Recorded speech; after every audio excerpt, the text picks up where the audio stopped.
Noong unang panahon, sa isang tahimik na pook, nakatira ang mag-inang sina Aling Rosa at Pinang. Si Aling Rosa ay kilala sa kanilang baryo bilang isang mabait at mapagmalasakit na ina.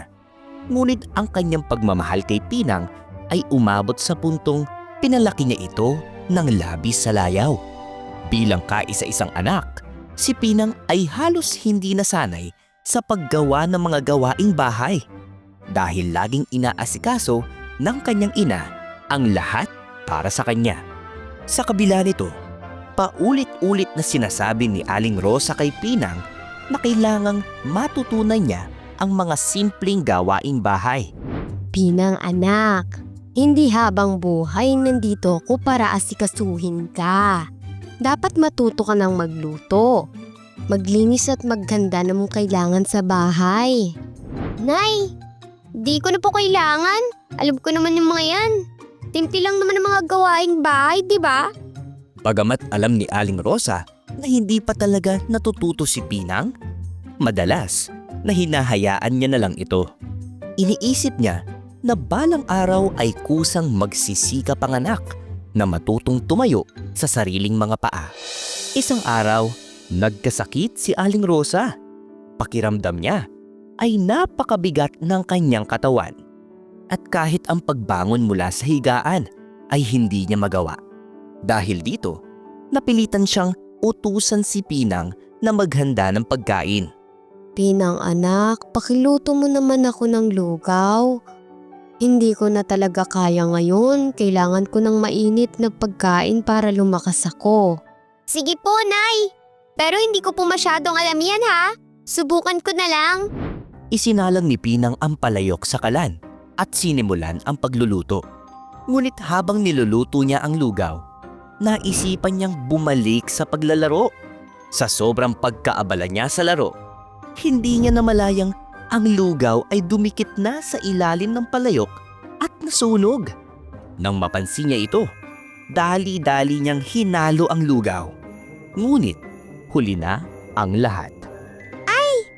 Ang itim ng ilalim. Paano kaya ito? Nang ihain ni Pinang ang lugaw sa kanyang ina, napansin ni Aling Rosa ang tila sunog na amoy nito. Sa kabila ng lahat, hindi na siya nagreklamo. Salamat anak, kahit papaano naisip mong tulungan ako. Ngunit sana inalagaan mo ng husto ang niluluto mo. Hindi lamang yun ang unang pagkakataon na napansin ni Aling Rosa ang kakulangan ni Pinang sa disiplina. Habang tumatagal ang sakit niya, napilitan si Pinang na gawin ang iba't ibang gawain sa bahay. Ngunit sa tuwing may hinahanap siya, palaging nagtatanong. Nay, nasan ang posporo? Hindi ko po makita. Nasa ibabaw ng kalan, anak. Nakita ko yan bago ako mahiga. Makalipas ang ilang minuto, muli na namang may hinanap si Pinang. Nay, asan naman po yung sandok? Wala akong mahagilap dito. Sa simula, sinubukan ni Aling Rosa na sagutin ang bawat tanong ng anak. Ngunit habang tumatagal, ay nawawalan na siya ng pasensya.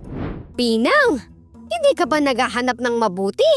Sana naman tumingin ka ng maayos bago ka magtanong ng magtanong. Sa huli, naubos ang pasensya ni Aling Rosa at sinabi ang mga salitang hindi niya inaasahang magsisisi siya. Pinang, sana magkaroon ka ng maraming mata para makita mo lahat ng bagay na hindi ka tanong ng tanong sa akin. Dahil sa galit ng kanyang ina, tumahimik na lamang si Pinang. Nagmamadali siyang lumabas ng bahay upang hanapin ang sandok na kailangan sa kanilang kusina. Sa kanyang pagmamadali, hindi man lang niya napansin ang pighati at pagod na nararamdaman ng kanyang ina. Kinagabihan, nagsimulang kabahan si Aling Rosa.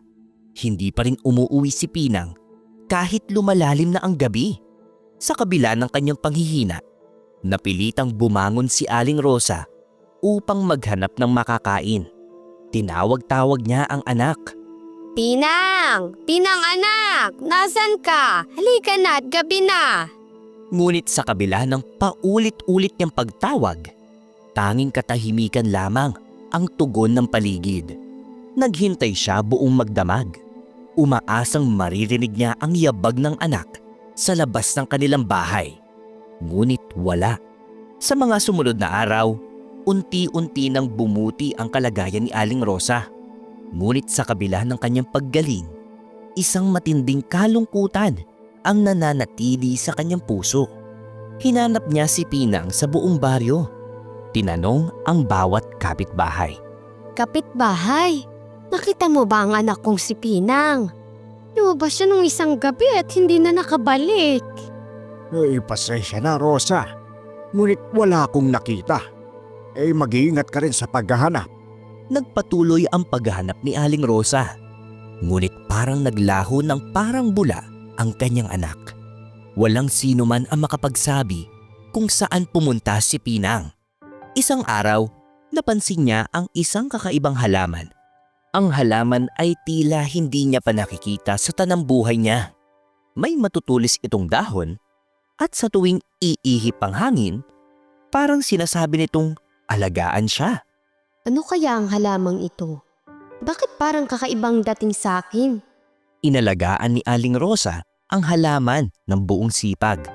Araw-araw niya itong dinidiligan at sinisiguradong walang mga peste ang makakasira dito. Hindi nagtagal, nagkaroon ito ng bunga. Nang makita ni Aling Rosa ang bunga, halos mahulog siya sa pagkakaupo sa sobrang pagkabigla. Ang bunga nito, parang hugis ulo ng tao. At napapalibutan pa ng tila napakaraming mata. Biglang pumasok sa isipan ni Aling Rosa ang kanyang huling sinabi kay Pinang. Naku, Inang, sinabi ko sa'yo sana'y magkaroon ka ng maraming mata. Diyos ko, tumalab ba ang aking sinabi sa aking anak? Tahimik na napaupo si Aling Rosa sa lupa. Iniyakan niya ang halaman na ngayon ay may bunga ng kakaiba. Ang bawat mata sa bunga ay tila nakatingin sa kanya. Paalala ng kanyang huling galit na salitang binitiwan sa anak. Mula noon, inalagaan ni Aling Rosa ang halaman na para bang isang mahalagang alaala. Tinawag niya itong Pinang bilang pag-alala sa kanyang nawawalang anak. Habang lumilipas ang panahon, ang halaman ay unti-unting nakilala ng mga tao sa baryo. Sa paulit-ulit na bigkas ng mga tao, ang Pinang ay naging pinya. Hanggang sa ngayon, ang prutas na ito ay naging simbolo ng pagmamahal, pagsisisi, at ang mahalagang aral na dapat matutong kumilos at maging responsable. Alamat 3D Stories, ang kwento ng ating bayan. Alamat 3D